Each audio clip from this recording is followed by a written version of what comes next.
Les damos la bienvenida a su tiempo devocional Palabra y Café, el aroma de la palabra del Señor en nuestros corazones, fortaleciendo nuestra fe.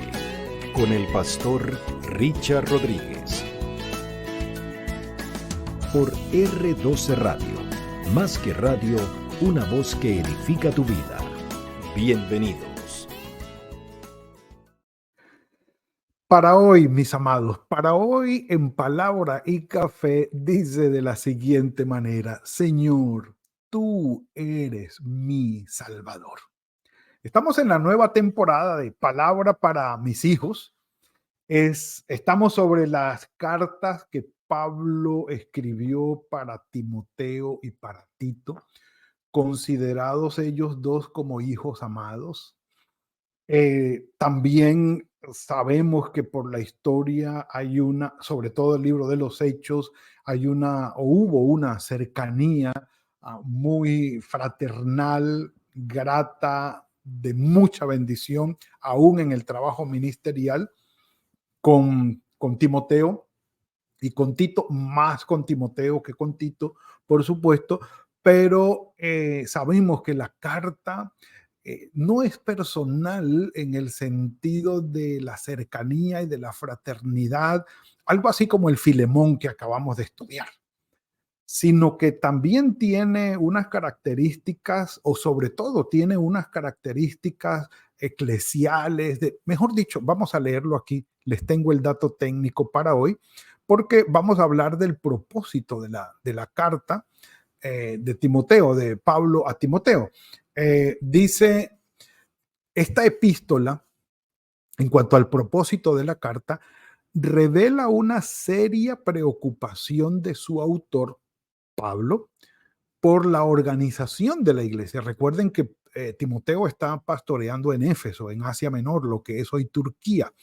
Dice, resulta evidente su interés por dotarla de normas de vida y de conducta válidas para la edificación y crecimiento tanto de los individuos como de las congregaciones cristianas en conjunto.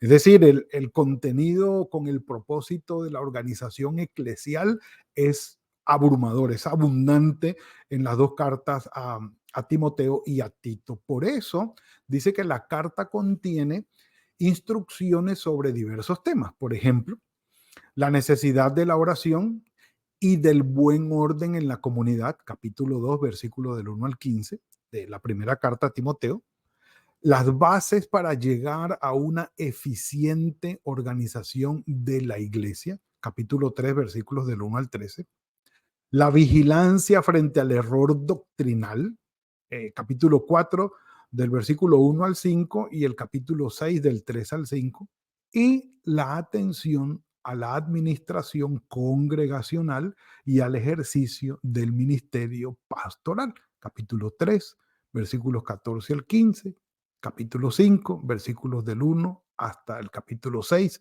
versículo 2. Entonces, lo que tenemos aquí es una carta prácticamente para la organización eclesial y para el ejercicio del ministerio pastoral. Era Timoteo, un joven considerado hijo de Pablo, pero con ese enfoque. De manera que lo que Pablo va a hacer aquí es comenzar con los fundamentos de prácticamente quiénes son los que integran la iglesia del Señor. Porque la iglesia, evidentemente, como ya nosotros sabemos, no se refiere a los edificios ni a las organizaciones como tal, sino a la iglesia como un organismo vivo, como un cuerpo conformado por un grupo de creyentes genuinos y verdaderos en Cristo. Y esto hay que enfatizarlo. Por eso en el capítulo 1 ya Pablo dijo, ojo con los que enseñan falsas doctrinas. Ojo con esto, recordemos que la ley no viene a ser, digamos, la forma de salvación porque nadie va a cumplirla completamente. La ley fue dada para que nos llevara a Cristo, señalándonos el pecado. Pecadores, muchos, y hay allí todos en absoluto. y hace la lista entre, bueno, impíos, pecadores, irreverentes, profanos, parricidas, matricidas, homicidas, fornicarios, sodomitas, secuestradores, que eran los comerciantes de esclavos. Estamos en el versículo 10, los mentirosos, los que perjuran y todo cuanto se ponga la sana doctrina. Entonces, ahí estamos todos, según el glorioso evangelio del Dios bienaventurado que a mí me ha sido encomendado. Y dice Pablo, le doy gracias al Señor que conmigo tuvo misericordia y fui recibido a misericordia, porque yo fui blasfemo, perseguidor e injuriador, en mi ignorancia y en mi incredulidad. Y entonces pasa Pablo a decir uno de los textos, creo yo, junto con el versículo 17, que es una hermosísima doxología, en el que, recordando lo de Pablo, resume, explica y sintetiza el evangelio de salvación. Vamos para eso. Perdón. Un café por eso. Sí, señor. Aquí vamos. Dice, palabra fiel y digna de ser recibida por todos. Dice, esto es muy cierto y todos deben creerlo. Palabra fiel, versículo 15 del capítulo 1. Estoy leyendo en otras versiones, palabra fiel y digna de ser recibida por todos. Esto es muy cierto, todos deben recibirlo. Este mensaje, dice, es verdadero y todo el mundo debe creerlo. La siguiente declaración es digna de confianza, dice Pablo, y todos deberían aceptarla. La Nueva Traducción Viviente dice, la Nueva Versión Internacional, este mensaje es digno de crédito y merece ser aceptado por todos. Varios dicen eso, todos pueden estar seguros de que esto es cierto. Palabra de Dios para todo, fiel es esta palabra y digna de toda aceptación. La Reina Valera del 2015. Y dice la traducción del lenguaje actual, esto es verdad y todos deben creerlo. ¿Qué es lo que va a decir Pablo? Atención, atención. Cristo Jesús vino al mundo. Sí, el verbo fue hecho carne y habitó entre nosotros. Sí. Le dijo el ángel a José, no dejes a María, porque lo que en ella está concebido del Espíritu Santo es. Nacerá un niño, le pondrás por nombre Jesús. Allí estaba el Señor. Pero le agregó, Él salvará a su pueblo de sus pecados. Sí, Señor. Y el verbo se hizo carne y habitó entre nosotros, a lo suyo vino, los suyos no le recibieron, y a todos los que le recibieron, a los que creen en su nombre, les dio la potestad de ser hechos hijos de Dios. La salvación se hizo carne y habitó entre nosotros. Palabra fiel y digna de ser recibida por todos. La salvación nuestra tenía que venir de afuera porque de adentro no era posible. Ni será posible en toda la largura de años de la historia de la humanidad que surja un hombre, un sistema que pueda traer la salvación al mundo, que la humanidad entera pueda arrojar de sí, de propio, la luz que necesita para alumbrar el camino. La humanidad no puede hacerlo, no puede engendrar un ser humano que muestre el camino, ni un sistema que muestre el camino. Tiene que venir de afuera, tenía que venir de afuera y de afuera llegó. Se ha dicho, un café por eso. Entonces, no esperemos nosotros en otras personas, no pongamos nuestra esperanza en sistemas o en organizaciones que van a traer el bien o la gran solución a la humanidad, porque no lo van a hacer. ¿Por qué? Por lo siguiente, dice Pablo, palabra fiel y digna de ser recibida por todos, que Cristo Jesús vino al mundo para salvar a los pecadores. No hay justo ni aun uno, por cuanto todos pecaron y están destituidos de la gloria de Dios. Jesús vino a salvar a todos los pecadores. Es decir, a todos los seres humanos, porque todos los seres humanos han pecado. Ninguno está exento. Ninguno puede decir, yo sí tiro la piedra. El que entendió, entendió. ¿Correcto? Entonces, estando aquí, entendamos, la humanidad está dañada, sumida, corrompida en el pecado. ¿El remedio va a salir de la humanidad? No. Ni en todos los años siguientes que pueda tener la humanidad podrá dar fruto o engendrar a un ser que vaya a traer salvación. No, ya está nuestro Señor Jesucristo. ¿Correcto? Entonces, entendiendo esto, vino a salvar el Señor a los pecadores, a traer la salvación. Entonces, en toda la historia de la humanidad no se va a generar. El Señor Jesucristo llegó para ello.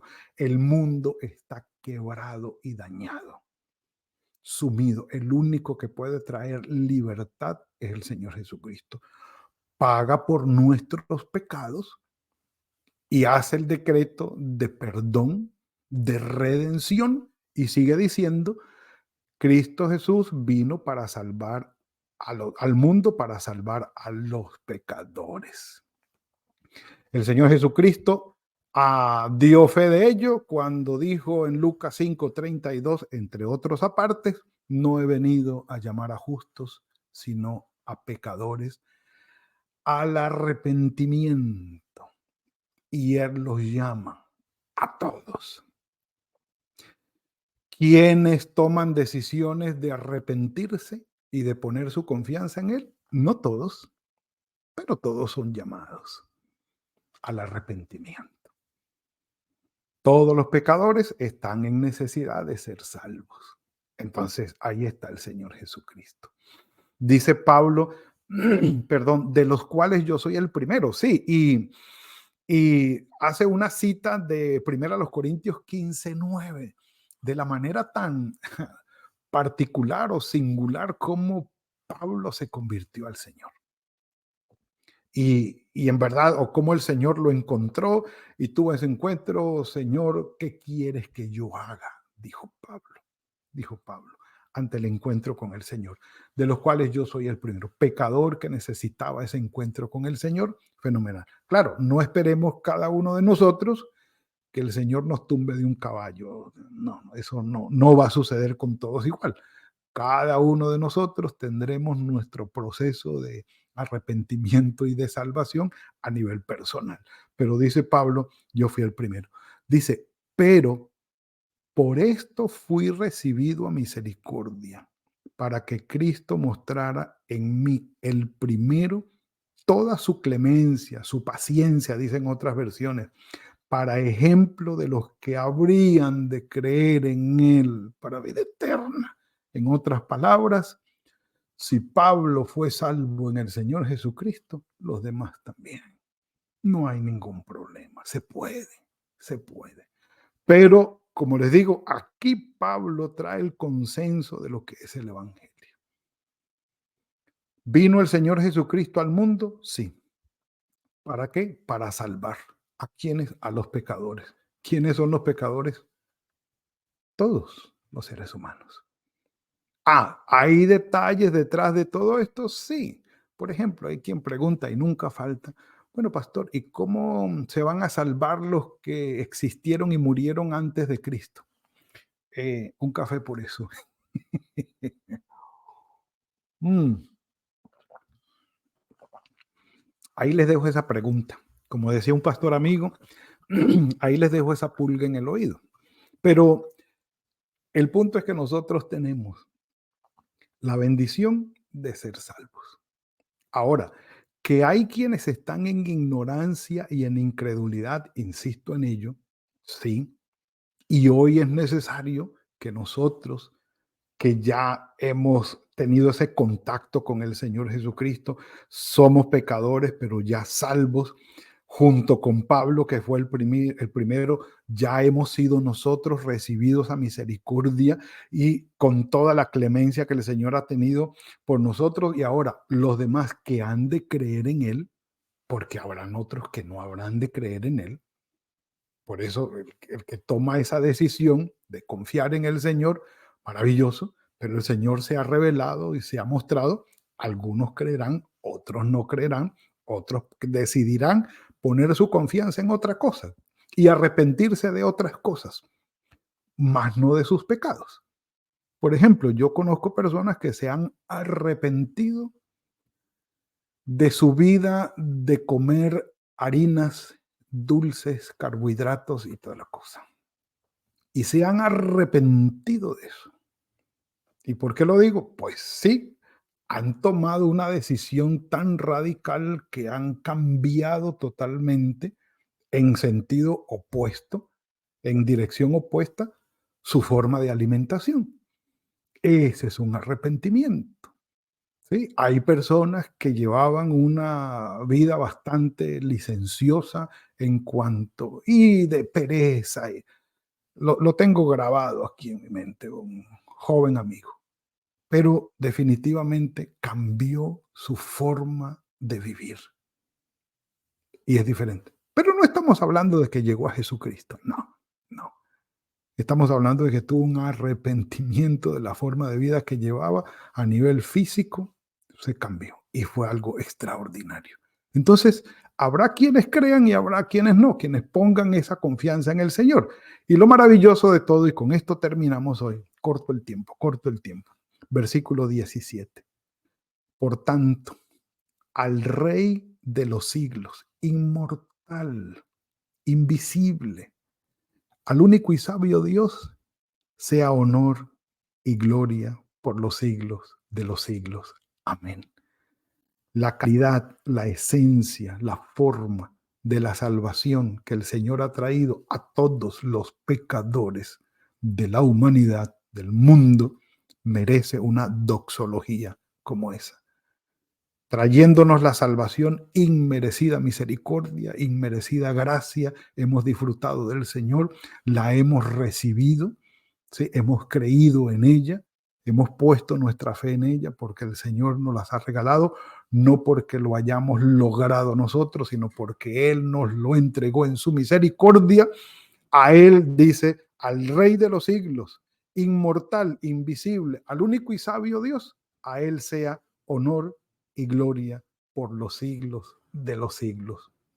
Amén. Vamos a orar. Padre, gracias por haber tenido misericordia de nosotros, por habernos ofrecido la salvación en tu Hijo Jesucristo, por haber abierto nuestros ojos y porque nos recibiste a nosotros, al nosotros poner en ti nuestros ojos para salvación, nuestra fe y el arrepentimiento que pedías de nosotros, Señor. Gracias por tu obra en nosotros, por la obra de tu Espíritu Santo.